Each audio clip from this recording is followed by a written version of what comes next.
get started, I want to let everybody know that the Pittsburgh Steelers are not in. What? They have been taken off the board. Why? So they're not part of my top 7. Why? Because they haven't played a game yet since last Sunday or 2 Sundays ago. They missed Thanksgiving on Thursday, and they don't play until tomorrow night. So we can reshuffle the deck after tomorrow. Let's just push back all the Steelers games for another 2 weeks. Just And then they'll keep be doing that, NFL. And then keep they'll pushing be, it back. And then they'll be pushed back even more. But here we go.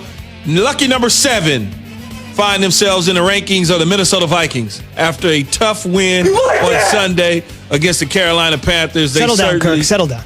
They certainly needed to, figure out how to get things going. A late heroic touchdown throw from Kirk Cousins ended up winning that football game, so to speak, against the Carolina Panthers. So crazy game. They find themselves at number 7. You like that? You like that? You like that? Numero 6. At number 6, the Minnesota Vikings, the team that I obviously picked. The Tennessee Titans. Tennessee Titans. The team that I picked to win the division, but yet and still, they're kind of right there. They took care of business with the Indianapolis Colts. Derrick Henry, some would say, needs to be in the MVP conversation. If he can rush for 2,500 yards, I'll put him in the MVP conversation. Don't think that's going to happen right now, but at least he has his team at number 6 in my rankings. Numero 5. That would be number 5 from Jay Will. The Tennessee Titans is not there, but it's the Buffalo Bills. They find themselves sitting at 5 after taking care of business against many teams in the National Football League. Josh Allen is certainly dealing and willing. He's starting to play like I think they envision. They should win the AFC East, and if they do, they're going to be a tough out come playoff time. Numero 4 or 4. Or 4, if you want to say that. Seattle. We watched Seattle last night, and we watched DK Metcalf go nuts. We watched our guy and Russell Wilson do what he does best, lead his team to a victory against the Philadelphia Carson Wentz-led Eagles, which some people wouldn't believe it would be that hard to do, even though Philadelphia tried to hang in there. Wentz did at the end of the game, and Russell Wilson, DK Metcalf, and Pete Carroll got out of there, so they find themselves at number 4. Numero 3. That would be number 3, the Green Bay Packers. Relax, as Aaron Rodgers would say. Indeed. No matter who the receivers are, he certainly continues to get it done. The Chicago Bears was his latest victim, and that we watched. Oh, look at that throw. Wow. Just a thing of beauty. Very scary team come playoff time. Very scary football team in the pack come playoff time. Next up, my NBA draft status in 2002. Number 2. There you go. Well, it's nepotism all day long. It's the New Orleans Saints and Taysom Hill. It ain't even necessarily my nephew or Michael Thomas. It's Taysom Hill. They haven't missed a beat. Change the offense up a little bit. Not a lot of passing yardage, but they're getting it done the way they know how, playing defense and mixing things up on the offensive side of the ball. Although they did play against the Denver Broncos, and you and Zubin could have won that game against them based on not having a quarterback. Zubin, what number was Keyshawn drafted? Uno. Number 1.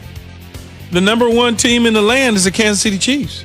Kansas City went to Tampa and just went nuts. Tyreek Hill, record-breaking performance in the first quarter, ended up with 260-plus yards, 3 touchdowns, and Patrick Mahomes. Oh, my God. I've seen them all.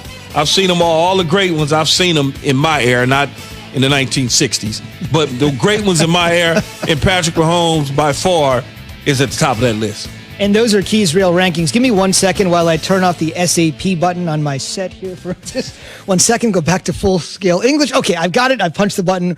We're ready to go. So obviously, Keys got the Packers moving up from 4 to 3, a bump up from 1 ranking from last week to this week. You remember when Matt LaFleur took the job, his first year on the job last year? Aaron Rodgers and him just simply weren't on the same page. There was a lot of friction. Then suddenly they go to the NFC Championship game. Yeah, they get housed, but they exceeded expectations. This year they looked great. Aaron Rodgers was phenomenal in the resumption of the league's oldest rivalry on Sunday night. Suddenly all that little friction between Matt LaFleur and Aaron Rodgers, it is over. Listen to LaFleur gushing on Rodgers' performance Sunday night. This is as good as I've ever seen anybody play. Just his ability to go out there and get us in the right looks and shoot, even when I make a bad call, he definitely makes us look good. So that's a credit to him.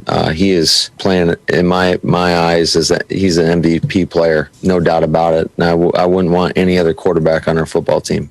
Yeah, well, see, here's what I would say about that little, I don't know, tit for tat deal that went on a year ago with Matt LaFleur and Aaron Rodgers. Was there really anything there?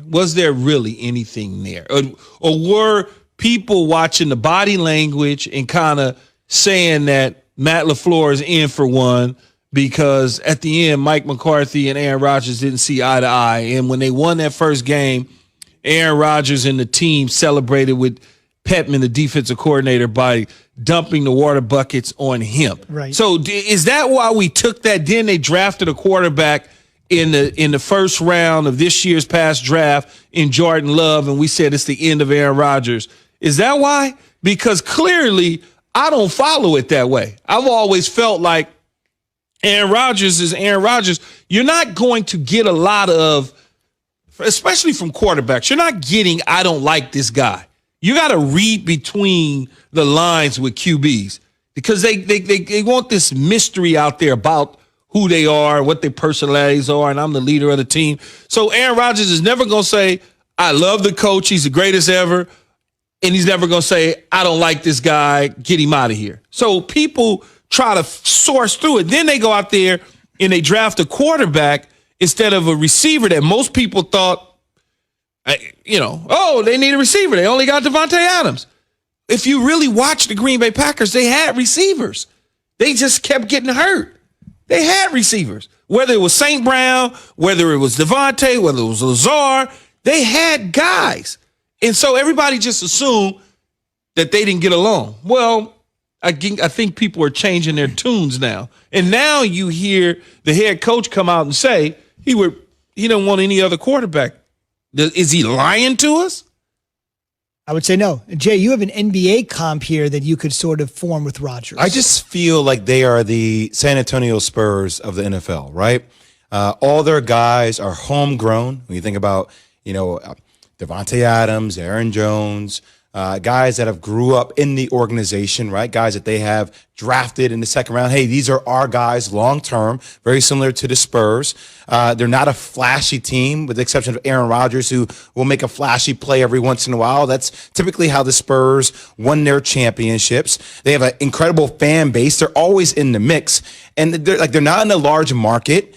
I feel like they've won championships. They have 4 Super Bowls. The San Antonio Spurs have 5 NBA titles. It just feels like there are so many similar comparisons, and each and every year they just win. Like you wonder how they do it. The question is, they need more wide receivers. What's up with their defense? They still find ways to win. It just seems like they're the San Antonio Spurs of the NFL. Well, that's a good